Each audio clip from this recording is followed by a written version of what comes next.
ಸ್ನೇಹಿತರೆ ನಮಸ್ಕಾರ. ನಾನು ನಿಮ್ಮ ಸಂಚಾರಿ ಸತೀಶ್ ಮಾತಾಡ್ತಾ ಇದ್ದೀನಿ. ಇವತ್ತಿನ ವಿಡಿಯೋಗೆ ಎಲ್ಲರೂ ಕೂಡ ಸ್ವಾಗತ. ಸ್ನೇಹಿತರೆ, ಏನಪ್ಪ ವಿಚಾರ ಅಂತ ಅಂದರೆ, ಒಬ್ಬ ಆಟೋ ಡ್ರೈವರು ಒಂದು ಆಟೋವನ್ನು ತಗೊಳ್ಳೋಕ್ಕೋಸ್ಕರ ಅಂತ ಅಂದರೆ ತಗೋಬೇಕು ಅಂತ ಅಂದರೆ ಹೋಗಿ ಶೋರೂಮಲ್ಲಿ ಹೋಗಿ ತಗೊಳಕ್ಕಾಗಲ್ಲ. ಯಾಕಾಗಲ್ಲ, ಏನು ಸಮಸ್ಯೆ ಆಗಿದೆ, ಇದು ಎಷ್ಟು ವರ್ಷದಿಂದ ನಡೀತಾ ಇದೆ, ಏನೇನು ಗಿಮಿಕ್ಗಳಿದೆ ಮತ್ತೊಂದು ಅನ್ನೋದನ್ನು ನನಗೆ ತಿಳಿದರ ಮಟ್ಟಿಗೆ ನಾನು ಹೇಳಕ್ಕೆ ಬಯಸ್ತೇನೆ. ದಯಮಾಡಿ ನಮ್ಮ ಫಸ್ಟ್ ಟೈಮ್ ನಮ್ಮ ಯೂಟ್ಯೂಬ್ ಚಾನಲಲ್ಲಿ ವಿಡಿಯೋವನ್ನು ನೋಡ್ತಾ ಇದ್ದರೆ ಒಂದು ಸಬ್ಸ್ಕ್ರೈಬ್ ಮಾಡ್ಕೊಳ್ಳಿ, ಪಕ್ಕದಲ್ಲಿರ್ತಕ್ಕಂಥ ಒಂದು ಬೆಲ್ ಐಕನ್ ಕ್ಲಿಕ್ ಮಾಡಿ ಒಂದು ಲೈಕ್ ಮಾಡಿ ಸ್ನೇಹಿತರೆ.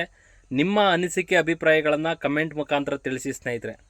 ನೋಡಿ, ಒಬ್ಬ ಆಟೋ ಚಾಲಕ ನಾವೇನಾದರೂ ಕೂಡ ಒಂದು ಆಟೋವನ್ನು ತೊಗೊಳ್ಬೇಕು ಅಂತ ಅಂದರೆ ಅವನು ಶೋರೂಮ್ನಲ್ಲಿ ಹೋಗಿ ಅದನ್ನು ಆಟೋವನ್ನು ಖರೀದಿ ಮಾಡಿದರೂ ಕೂಡ ಅದನ್ನು ರಿಜಿಸ್ಟ್ರೇಷನ್ ಆಗಿರ್ಬೋದು, ಅದಕ್ಕೆ ಪರ್ಮೆಂಟ್ ಆಗಿರ್ಬೋದು, ಅದನ್ನು ಇವರು ಸಪ್ರೇಟಾಗಿ ಮಾಡಿಸ್ಕೊಳ್ಳುವಂತಹ ಒಂದು ವ್ಯವಸ್ಥೆ ಇದೆ. ಅಂತಂದರೆ ಅದು ಯಾಕಾಯಿತು, ನೀವೇನಾದರೂ ಕೂಡ ಒಂದು ಕಾರನ್ನು ಖರೀದಿ ಮಾಡೋಕ್ಕೆ ಹೋದಂಥ ಸಂದರ್ಭದಲ್ಲಿ, ಟೂ ವೀಲರನ್ನು ಖರೀದಿ ಮಾಡೋಕ್ಕಂಥ ಸಂದರ್ಭದಲ್ಲಿ ನಿಮ್ಮನ್ನು ಕೂರಿಸಿ ಈ ಒಂದು ಕಾರಿಂದು ಸ್ಪೆಷಾಲಿಟಿ ಈ ರೀತಿಯಾಗಿದೆ, ಈ ರೀತಿಯಾಗಿ ಇಷ್ಟು ಲೀಟ್ರದ್ದು ಇಂಜಿನ್ ಇದು, ಇಷ್ಟು ಥರ ಕೆಪಾಸಿಟಿ, ಒಳ್ಳೆ ಮೈಲೇಜ್ ಬರ್ತದೆ ಮತ್ತೊಂದು ಅಂತೇಳಿ ಎಕ್ಸ್ಪ್ಲೇನ್ಗಳನ್ನು ಮಾಡಿ ನಿಮಗೆ ಮಾಹಿತಿಯನ್ನು ಕೊಡ್ತಾರೆ.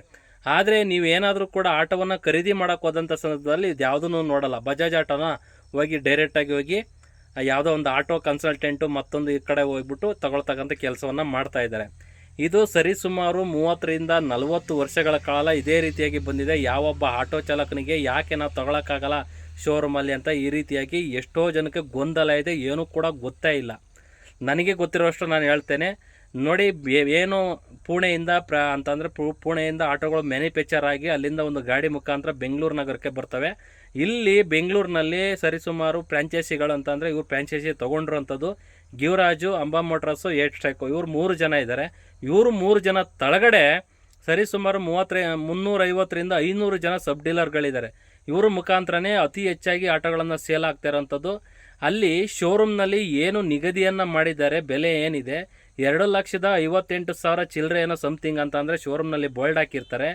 ಆದರೆ ಇಲ್ಲಿ ಆಟೋ ಕನ್ಸಲ್ಟೆಂಟು ಇವ್ರ ಹತ್ರ ನಾವು ಏನಾರು ಆಟೋವನ್ನು ತೊಗೊಳಕೋದಂಥ ಸಂದರ್ಭದಲ್ಲಿ ಇವರು ರಿಜಿಸ್ಟ್ರೇಷನ್ ಚಾರ್ಜು, ಪರ್ಮೆಂಟ್ ಚಾರ್ಜು ಮತ್ತೊಂದು ನಾವು ಓಡಾಡಿ ಎಲ್ಲ ಮಾಡಿಸ್ಕೊಳ್ಳೋಕ್ಕೆ ಇಷ್ಟು ಚಾರ್ಜು ಅಂತ ಮಡಗಿ 2,65,000, 66,000, 2,70,000 ಈ ರೀತಿಯಾಗಿ ಒಂದು ಮಡಿಗೆ ಆಟೋವನ್ನು ಸೇಲ್ ಮಾಡ್ತಾಯಿದ್ದಾರೆ. ಕೆಲವೊಂದು ಜನ 75,000, 80,000 ಈ ರೀತಿಯಾಗಿ ಮಾಡಿರೋದುಂಟು. 10,000 ಲಾಭನೂ ಇಟ್ಟು ಮಾಡಿರೋದುಂಟು. ಈ ರೀತಿಯಾಗಿ ಸಮಸ್ಯೆಗಳಾಗ್ತಾಯಿದೆ. ಇತ್ತೀಚೆಗೆ ಶೋರೂಮ್ನವರಿಗೆ ನಾನು ಕೇಳಕ್ಕೆ ಬಯಸ್ತೇನೆ, ನೀವು ಒಂದು ಕಾರನ್ನು ತಗೊಳಕೋದಂಥ ಸಂದರ್ಭದಲ್ಲಿ ಅಲ್ಲಿ ಯಾವ ರೀತಿಯಾಗಿ ಗ್ರಾಹಕರಿಗೆ ಫೆಸಿಲಿಟಿಯನ್ನು ಕೊಡ್ತಾರೆ, ಅದೇ ರೀತಿಯಾಗಿ ನೀವು ಫೈನಾನ್ಸರ್ಗಳನ್ನು ನಿಮ್ಮ ಆಫೀಸಲ್ಲಿ ಅಂತ ಅಂದರೆ ನೀವು ಶೋರೂಮ್ನಲ್ಲಿ ಇರಿಸ್ಕೊಂಡು ಫೈನಾನ್ಸ್ ಅಂತ ಈಗ ಒಬ್ಬ ಆಟೋ ತಗೊಳಕ್ಕೆ ಬಂದಂಥ ಸಂದರ್ಭದಲ್ಲಿ ಅವನಿಗೆ ಎಕ್ಸ್ಪ್ಲೇನ್ ಮಾಡಿ ಈ ರೀತಿಯಾಗಿ ಅಂತಂದರೆ ನೇರವಾಗಿ ಅವನಿಗೆ ಕೊಡ್ತಕ್ಕಂಥ ಕೆಲಸವನ್ನು ಮಾಡಿ, ನೀವು ಯಾವ್ಯಾವ ಕಂಪ್ನಿ ಹತ್ರ ಟೈಅಪ್ ಆಗಿರ್ತೀರ ಅವರ ಒಂದು ಕಂಪ್ನಿ ಫೈನಾನ್ಸರ್ಗಳು ಕೂಡ ನಿಮ್ಮ ಶೋರೂಮಿಗೆ ಬಂದು ಅವರಿಗೆ ಫೈನಾನ್ಸ್ ಮಾಡಿಕೊಡ್ತಕ್ಕಂಥ ಸಂದರ್ಭದ ಮಾಡಿಕೊಡ್ಬೇಕು. ಆದರೆ ನೀವು ಯಾಕೆ ಮಾಡಿಕೊಡ್ತಾ ಇಲ್ಲ? ಇದು ಒಂದು ಯಕ್ಷ ಪ್ರಶ್ನೆ ಆಗಿಬಿಟ್ಟಿದೆ ಸ್ನೇಹಿತರೆ. ಇಲ್ಲಿ ಡೀಲರ್ಗಳು ಒಬ್ಬರು ಒಳ್ಳೆಯವರಿದ್ದಾರೆ, ಒಬ್ಬರು ಕೆಟ್ಟವರಿದ್ದಾರೆ ಅಂತಂದರೆ ಯಾವುದೋ ಒಂದು ಆಟೋ ಕನ್ಸಲ್ಟೆಂಟಿಗೆ ಆಟೋವನ್ನು ತೊಗೊಳ್ಕೊಂಥ ಸಂದರ್ಭದಲ್ಲಿ ಕರ್ಕೊಂಡೋಗಿ ಎಲ್ಲ ಪೂರ ದುಡ್ಡನ್ನು ಇಸ್ಕೊಂಡು ಅವರಿಗೆ ರಿಜಿಸ್ಟರ್ ಮಾಡಿಸ್ಕೊಡ್ದೇ ಆಟೋಕ್ಕೆ ಪರ್ಮೆಂಟೂ ಹಾಕೊಡ್ದೇ ಈ ರೀತಿಯಾಗಿ ಮೋಸ ಮಾಡಿರೋದು ಹಲವಾರು ಉದಾಹರಣೆಗಳಿದೆ. ಈ ರೀತಿಯಾಗಿ ಸಮಸ್ಯೆಗಳಾಗ್ತಾಯಿದೆ. ಇಲ್ಲಿ ಯಾರು ಕಷ್ಟಪಟ್ಟು ಆಟೋವನ್ನು ಓಡಿಸಿ ಹಗಲು ರಾತ್ರಿ ನಾವು ಫೈನಾನ್ಸ್ಗಳನ್ನ ಕೊಡ್ಕೊಂಡು ನಾವು ಇವರನ್ನು ಡೀಲರು, ಈ ಸಬ್ ಡೀಲರ್ಗಳು ಏನಿದ್ದಾರೆ ಇವ್ರನ್ನ ಉದ್ಧಾರ ಮಾಡ್ತಾಯಿದ್ದೀವಿ. ಇಲ್ಲಿ ನಾವಂತೂ ಉದ್ಧಾರ ಆಗ್ತಾಯಿಲ್ಲ. ಈ ಸಬ್ ಡೀಲರ್ಗೆ ಎಲ್ಲಿ ಲೋನ್ ಹಾಕಿಸ್ತಾರೆ ಅವರಿಗೆ ಅಲ್ಲೆಲ್ಲ ಕಮಿಷನ್ನು ಅಂತಂದರೆ ಹೇಳ್ತೀನಿ ಕೇಳಿ. ಇಲ್ಲಿ ಇವ್ರು ಲೋನ್ ಹಾಕಿಸ್ತಾರೆ. ಇದು ಯಾವುದೋ ಒಂದು ಬಜಾಜ್ ಆಗಿರ್ಬೋದು, ಮತ್ತೊಂದು ಸ್ಟೇಟ್ ಫೈನಾನ್ಸು, ಮತ್ತೊಂದು ಸುಮಾರು ಜನ ಇದ್ದಾರೆ. ಇವರು ಯಾವ್ಯಾವ ಒಂದು ಬ್ರ್ಯಾಂಚಲ್ಲಿ ಲೋನ್ ಹಾಕ್ಸೋಂಥ ಸಂದರ್ಭದಲ್ಲಿ ಅಲ್ಲಿ ಕಮಿಷನ್ ಬರ್ತದೆ.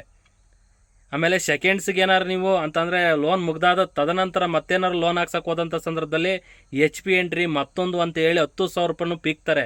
ಅದು ಯಾವುದಕ್ಕೆ ತಾರ್ತಾರೆ, ಅಗ್ರಿಮೆಂಟ್ ಯಾವ ರೀತಿಯಾಗಿ ತೊಗೋತಾರೆ, ಯಾವ RBI ಗೈಡ್ಲೈನ್ಸ್ ಇದೆ ಅಗ್ರಿಮೆಂಟ್ ಚಾರ್ಜ್ ಅಂತೇಳಿ ನಮಗಂತೂ ಗೊತ್ತಿಲ್ಲ.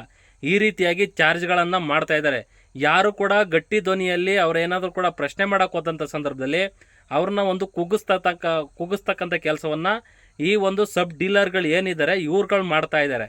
ಈ ರೀತಿಯಾಗಿ ಸಮಸ್ಯೆಗಳಾಗಿದೆ. ಇತ್ತೀಚೆಗೆ ಕೆಲವು ಸಂಘಟನೆಗಳು ಯಾಕೆ ಶೋರೂಮಿಂದ ಡೈರೆಕ್ಟಾಗಿ ಗ್ರಾಹಕರಿಗೆ ಕೊಡಬೇಕು ಅಂತೇಳಿ ಒಂದು ಧ್ವನಿಯನ್ನು ಎತ್ತಿದ್ದಾರೆ. ಅವರಿಗೆ ನಮ್ಮ ಪೂರ್ಣ ಬೆಂಬಲ ಕೂಡ ಇರುತ್ತೆ. ಪ್ರತಿಯೊಬ್ಬ ಚಾಲಕನೂ ಅರ್ಥ ಮಾಡ್ಕೊಳ್ಬೇಕಾಗ್ತದೆ. ಇಲ್ಲಿ ಚಾಲಕ ಉದ್ಧಾರ ಆಗಬೇಕಷ್ಟೇ. ಇಲ್ಲಿ ಮಧ್ಯವರ್ತಿಗಳು ಅವ್ರು ಉದ್ಧಾರ ಆಗೋದಲ್ಲ. ನಾವು ಹಗಲು ರಾತ್ರಿ ದುಡಿಯೋಂಥವ್ರು, ನಾವು ಲೋನ್ ಕಟ್ಟೋವಂಥವ್ರು, ನಾವು ಎಲ್ಲ ರೀತಿಯಾಗಿ ಸೌಕರ್ಯ ಕೊಡುವಂಥ ಶೋರೂಮ್ಗಳಿಗೆ ನಾವು ಆಟೋ ಖರೀದಿ ಮಾಡೋವಂಥವ್ರು. ಇಲ್ಲಿ ಮಧ್ಯದಲ್ಲಿ ದಲ್ಲಾಳಿಗಳು ಏನಿದ್ದಾರೆ, ಈ ಸಬ್ ಡೀಲರ್ಗಳು, ಇವರು ದುಡ್ಡನ್ನು ಮಾಡಿಕೊಂಡು ಇವ್ರ ಮನೆ ಮಟ್ಟ ಇವ್ರು ಚೆನ್ನಾಗಿರೋದು ನೋಡ್ತಾ ಇದ್ದಾರೆ. ಇಲ್ಲಿ ಆಟೋ ಚಾಲಕರಿಗೆ ಅಂತಂದರೆ 3 ನಾಮ ಆಗ್ತದೆ. ಎಷ್ಟೋ ಜನ ಸಬ್ ಡೀಲರ್ಗಳು ಮೋಸ ಮಾಡಿರೋದು ಉಂಟು. ಈ ರೀತಿಯಾಗಿ ಸಮಸ್ಯೆ ಆಗಿದೆ. ಇತ್ತೀಚೆಗೆ ಎಲ್ಲರೂ ಕೂಡ ಧ್ವನಿ ಎತ್ತಿರೋದಕ್ಕೆ ನಮ್ಮ ಪೂರ್ಣ ಬೆಂಬಲ ಇದೆ. ನೇರವಾಗಿ ಆಟೋ ಚಾಲಕನಿಗೆ ಆಟೋವನ್ನು ಸಿಗಬೇಕು ಅಂತೇಳಿ ನಾನೊಬ್ಬ ಆಟೋ ಚಾಲಕನಾಗಿ ಹೇಳಕ್ಕೆ ಬಯಸ್ತೇನೆ. ಈ ಮಧ್ಯವರ್ತಿಗಳ ಕಾಟ ತಪ್ಪಬೇಕು. ಇವರು ಎಷ್ಟೋ ಜನ ನಾವು ಒಳ್ಳೆ ಅಂತಂದರೆ ಸುಮ್ಮನೆ ಆಟೋ ಕನ್ಸಲ್ಟೆಂಟ್ ನನಗೂ ಕೂಡ ಪರಿಚಯ ಇದ್ದಾರೆ ಅಂತಂದರೆ ನಾವು ಕೂಡ ಕೆಲವೊಂದು ಟೈಮ್ನಲ್ಲಿ ನಾವು ಆಟೋವನ್ನು ತೊಗೊಳ್ಬೇಕಂತ ಸಂದರ್ಭದಲ್ಲಿ ನಮಗೆ ಗೊತ್ತಿಲ್ಲ. ಶೋರೂಮಲ್ಲೇ ಹೋಗಿ ಆಟೋವನ್ನು ತೊಗೋಬೋದು ಮತ್ತೊಂದು ಅಂತ ಹೇಳಿ ನಮಗೂ ಕೂಡ ಗೊತ್ತಿಲ್ಲ. ಯಾಕೆ ತೊಗೊಳಕ್ಕಾಗಲ್ಲ ಅಂತ ನಾನು ಕೂಡ ಪ್ರಶ್ನೆ ಮಾಡ್ತಂಥ ಸಂದರ್ಭದಲ್ಲಿ ಆಟೋವೇನೋ ಕೊಟ್ಬಿಡ್ತಾರೆ, ರಿಜಿಸ್ಟ್ರೇಷನ್ ಯಾರು ಮಾಡಿಕೊಡ್ತಾರೆ, ನಿಮ್ಮ ಗಾಡಿ ಪರ್ಮೆಂಟ್ ಯಾರು ಹಾಕ್ಕೊಡ್ಸ್ಕೊಡ್ತಾರೆ. ನೀವೇನಾದ್ರು ಕೂಡ ಆಟೋ ಕನ್ಸಲ್ಟೆಂಟಲ್ಲಿ ಆಟೋವನ್ನು ತೊಗೊಂಡ್ರೆ ಎಲ್ಲ ರೀತಿಯಾಗಿ ರಿಜಿಸ್ಟ್ರೇಷನ್ನು ಮತ್ತೊಂದು ಪರ್ಮೆಂಟ್ ಎಲ್ಲ ಹಾಕ್ಕೊಡ್ತಾರೆ. ಈ ರೀತಿಯಾಗಿ ಎಲ್ಲ ಕಂಪ್ಲೀಟ್ ಆಗಿಬಿಡ್ತದೆ ಅಂತೇಳಿ ಈ ರೀತಿಯಾಗಿ ಹೇಳಿದರು. ಹಾಗಾಗಿ ಸುಮಾರು ಜನ ನಾನು ಕೂಡ ಆಟೋ ಕನ್ಸಲ್ಟೆಂಟಿಗೆ ಹೋಗಿ ಆಟೋವನ್ನು ಖರೀದಿ ಮಾಡಿದ್ದೇನೆ. ನಮ್ಮ ಸ್ನೇಹಿತರಿಗೂ ಕೂಡ ಕೊಡಿಸಿದ್ದೇನೆ. ಅದರಲ್ಲಿ ಒಳ್ಳೆಯವರು ಇದ್ದಾರೆ. ಒಳ್ಳೆ ರೇಟನ್ನು ತೊಗೊಂಡಂತಂದರೆ ಈಗ ಶೋರೂಮ್ನಲ್ಲಿ ಏನು ಪ್ರೈಸ್ ಇರುತ್ತೆ ಅದ್ರ ಮೇಲೆ ಇವರು ಪರ್ಮೆಂಟ್ ಹಾಕಿಸ್ಕೊಡೋಕ್ಕೆ ಓಡಾಟ ಖರ್ಚು ಅಂತ ಒಂದು 2,000 3,000 ಇಟ್ಟು ಮಾರುವಂಥವ್ರು ಇದ್ದಾರೆ. 10,000 ಇಟ್ಟು ಮಾರುವಂಥವ್ರು ಇದ್ದಾರೆ. ಇವರು ತಪ್ಪಬೇಕು ಅನ್ನೋದು ನಮ್ಮ ಒಂದು ವಾದ ಸ್ನೇಹಿತರೆ. ಈ ರೀತಿಯಾಗಿ ಸಮಸ್ಯೆಗಳಾಗ್ಬಿಟ್ಟಿದೆ. ಈಗ ಇವರು ಶೋರೂಮರು ಎಲ್ಲ ಆಟೋ ಚಾಲಕರು ಎಚ್ಚೆತ್ತುಕೊಂಡು ಈ ಶೋರೂಮರು ಏನಿದ್ದಾರೆ ಬೆಂಗಳೂರಿನಲ್ಲಿ ಫ್ರಾಂಚೈಸಿಗಳು 3 ಇವ್ರುಗಳು ಮುಂದೆ ಹೋಗಿ ನಾವೊಂದು ಹೋರಾಟವನ್ನು ಮಾಡಬೇಕಾಗ್ತದೆ. ಇಲ್ಲ ಅಂತ ಅಂದರೆ ಇದೇ ರೀತಿಯಾಗಿ ಪ್ರವೃತ್ತಿ ಅನ್ನೋದು ಇದು ಸರಿಸುಮಾರು 2 ವರ್ಷ 3 ವರ್ಷದಿಂದ ಆಗ್ತಕ್ಕಂಥ ಸಮಸ್ಯೆ ಅಲ್ಲ. ಇದು ಸರಿಸುಮಾರು 35ರಿಂದ 40 ವರ್ಷಗಳಿಂದ ಇದೇ ರೀತಿಯಾಗಿ ಕಂಟಿನ್ಯೂ ಮಾಡ್ಕೊಂಡು ಬರ್ತಾ ಇದ್ದಾರೆ. ಎಷ್ಟೋ ಆಟೋ ಚಾಲಕರಿಗೆ ನಾವು ಯಾಕೆ ಆಟೋವನ್ನು ತೊಗೊಳಕ್ಕಾಗ್ತಾ ಇಲ್ಲ ಶೋರೂಮಿಗೆ ಹೋಗಿ ಅಂತ ಎಷ್ಟೋ ಗೊತ್ತೇ ಇಲ್ಲ. ಸುಮ್ಮನೆ ಕರ್ಕೊಂಡು ಹೋಗ್ತಾರೆ, ಆಟೋ ಕನ್ಸಲ್ಟೆಂಟಲ್ಲಿ ಆಟೋವನ್ನು ಖರೀದಿ ಮಾಡ್ತಾರೆ, ಟಾಪ್ ರೂಪಿಂಗ್ ಓಡಿಸ್ಕೊತಾರೆ, ಅವರೇನೋ ಎಲ್ಲ ಪರ್ಮೆಂಟ್ ಎಲ್ಲ ಹಾಕ್ಕೊಡ್ತಾರೆ. ಈ ರೀತಿಯಾಗಿ ಎಲ್ಲ ಆಟೋವನ್ನು ಓಡಿಸ್ತಾ ಇರ್ತಾರೆ. ನಾವೇ ಡೈರೆಕ್ಟಾಗಿ ಹೋಗಿ ನಾವೇ ಓಡಾಡಿಕೊಂಡು ಆಟೋವನ್ನು ಖರೀದಿ ಮಾಡಿ ಎಲ್ಲ ರೀತಿಯಾಗಿ ಪರ್ಮೆಂಟು ಮತ್ತೊಂದು ನಾವೇ ಹಾಕಿಸ್ಕೊಳಕ್ಕೆ ಹೋದರೆ ಅಷ್ಟೊಂದು ವೆಚ್ಚನೂ ಕೂಡ ತಗೊಳ್ಳಲ್ಲ. ಇಲ್ಲಿ ಕೆಲವೊಂದು ಆಟೋ ಚಾಲಕರು ಏನು ಮಾಡ್ತಾರೆ, ನಮ್ಮ ಟೈಮ್ ವೇಸ್ಟ್ ಆಗ್ತದೆ, ಒಂದು ದಿವಸ ಕೆಲಸ ಹಾಳಾಗ್ತದೆ. ಯಾಕೆ ಅಂತ ಅಂದರೆ ವ್ಯವಸ್ಥೆ ಯಾವುದೂ ಕೂಡ ಲಂಚವನ್ನು ಕೊಡದೆ ಹೋದರೆ ಯಾವ ಒಂದು ಕೆಲಸ ಕಾರ್ಯಕ್ರಮಗಳು ಆಗಲ್ಲ. ಹಾಗಾಗಿ ನಾವು ಓಡಾಡೋದ್ರಿಂದ ಇವತ್ತು ನಾಳೆ ಆಗುವಂಥದ್ದು ನಾಡಿದ್ದು ಮಾಡ್ತಾರೆ, ಆಚೆ ನಾಡಿದ್ದು ಮಾಡ್ತಾರೆ. ಈ ರೀತಿಯಾಗಿ ಸಮಸ್ಯೆಗಳಾಗ್ತದೆ. ಹಾಗಾಗಿ ನಾವು ಬ್ರೋಕರಿಗೆ ಕೊಟ್ಬಿಟ್ರೆ ಅವರೆಲ್ಲನೂ ಕೂಡ ಕಂಪ್ಲೀಟಾಗಿ ಮಾಡಿಸ್ಕೊಂಡ್ಬಿಡ್ತಾರೆ. ಈ ರೀತಿಯಾಗಿ ಮನಸ್ಥಿತಿ ಬಂದುಬಿಟ್ಟಿದೆ. ಹಾಗಾಗಿ ಯಾರೂ ಕೂಡ ಓಡಾಡೋಕ್ಕೆ ಹೋಗ್ತಾ ಇಲ್ಲ. ಈ ರೀತಿ ಬ್ರೋಕರಿಗೆ ಕೊಟ್ಬಿಟ್ರೆ ಆರಾಮಾಗಿ ಈಸಿ ಆಗಿಬಿಡ್ತಲ್ಲ ಅಂತ ಎಲ್ಲರೂ ಕೂಡ ಅಂದ್ಕೊಂಡಿದ್ದಾರೆ. ಈಗ ಡಿ ಎಲ್ ಇತ್ತು ಅಂತಂದರೆ ಹೋಗಿ ಪರ್ಮೆಂಟನ್ನು ಅಪ್ಲೈ ಮಾಡಿ ನಾವು ಶಾಂತಿನಗರದಲ್ಲಿ ತೊಗೋಬೋದು. ಅದನ್ನು ಕೂಡ ಎಷ್ಟೋ ಚಾಲಕರಿಗೆ ಗೊತ್ತೇ ಇಲ್ಲ. ಅದು ಚಾನಲ್ ಎಷ್ಟಿದೆ, ಏನಿದೆ, ನಾವು ತೊಗೋಬೋದಾ ಬಿಡ್ಬೋದಾ ಅಂತ ಇನ್ನೂ ಗೊತ್ತಿಲ್ಲ. ಕೆಲವೊಂದು ನಾಯಕರುಗಳು ತಿಳಿಸ್ಕೊಡ್ತಾ ಇದ್ದಾರೆ.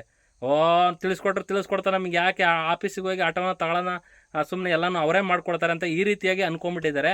ಈ ಥರ ಸಮಸ್ಯೆ ಆಗಿರೋದ್ರಿಂದ ಆಟೋ ಚಾಲಕರು ಅಂತ ಅಂದರೆ ಇಲ್ಲಿ ತಗೊಳ್ಳೋವಂಥವ್ರು ನಾವು, ಬಡ್ಡಿ ಕಟ್ಟುವಂಥವ್ರು ನಾವು, ಲೋನ್ ಹಾಕ್ಸ್ಕೊಂಡು ಕಟ್ಟುವಂಥವ್ರು, ಎಲ್ಲ ರೀತಿಯಾಗಿ ಮಾಡೋರು ನಾವು. ಇಲ್ಲಿ ಆಟೋ ಕನ್ಸಲ್ಟೆಂಟು ಇವ್ರುಗಳು ಮಾತ್ರ ಉದ್ಧಾರ ಆಗ್ತಾ ಇದ್ದಾರೆ. ಇಲ್ಲಿ ನಾವು ಹಾಳಾಗಿ ಹೋಗ್ತಾ ಇದ್ದೀವಿ. ಹಾಗಾಗಿ ಪ್ರತಿಯೊಬ್ಬ ಆಟೋ ಚಾಲಕನು ಎಚ್ಚೆತ್ತಿಸ್ಕೊಂಡು ಶೋರೂಮಿಂದ ಏನು ಅಲ್ಲಿ ಶೋರೂಮ್ ಓನರ್ಗಳಿದ್ದಾರೆ ಅವರು ಗ್ರಾಹಕರಿಗೆ ಚಾಲಕರಿಗೆ ಆಟೋವನ್ನು ಕೊಡ್ತಕ್ಕಂಥ ಕೆಲಸ ಆಗಬೇಕು. ಅಲ್ಲೇ ಫೈನಾನ್ಸರ್ಗಳು ಇರಬೇಕು. ಅವರ ಒಂದು ಎಲಿಜಿಬಿಲಿಟಿ ಅಂತ ಅಂದರೆ ಆಟೋ ತಗೊಳ್ಳೋವಂತಹ ಅವ್ನ ಪಾನ್ ಕಾರ್ಡು ಮತ್ತೊಂದು ಎಲ್ಲ ಪರಿಶೀಲನೆ ಮಾಡಿ ಅವನಿಗೆ ಲೋನ್ ಆಗುತ್ತಂತ ಲೋನ್ ಆಪ್ಷನ್ ಅಲ್ಲೇ ಕೊಟ್ಟು ಅವನಿಗೆ ಒಂದು ಲೋನನ್ನು ಹಾಕಿ ಅಲ್ಲೇ ಒಂದು ವ್ಯವಸ್ಥೆ ಮಾಡಿಕೊಡ್ಬೇಕು ಅಂತ ಹೇಳಕ್ಕೆ ಬಯಸ್ತೇನೆ.